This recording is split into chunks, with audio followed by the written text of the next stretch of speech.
Americans together have about $180 trillion. The top 10% has nearly $120 trillion of it. And no shade to these folks. They're hardworking Americans that worked in the system and built wealth. This is a critique on the system.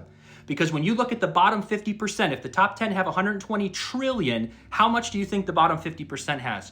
Did you guess $4 trillion? $4 trillion. 170 million people are splitting $4 trillion. The top 34 million people in the top 10 are splitting 120 trillion. And the critique here is that the trickle-down economics that were talked about in the 80s did not work, clearly, because in the late 80s, we had, as Americans, about $50 trillion adjusted for inflation of net worth. We now have 180. That's a $130 trillion increase. Of the 130,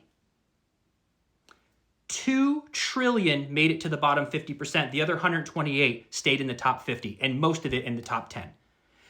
We don't want to confiscate the top 10's wealth, but this should be a lesson over the past 50 years that the economic policies did not work for the middle class. We need to change it so that organically, through wages, stock options, more financial education, that 20% could naturally trickle down to the bottom 50%, because that would change our entire world. If the top 10 had 20% less organically over 50 years, so someone worth 10 mil is worth 8 mil, someone worth 100 mil is worth 80 mil, nothing would change in their life. But putting $20 trillion in the bottom 50% naturally over 50 years, we wouldn't even be having a crisis right now.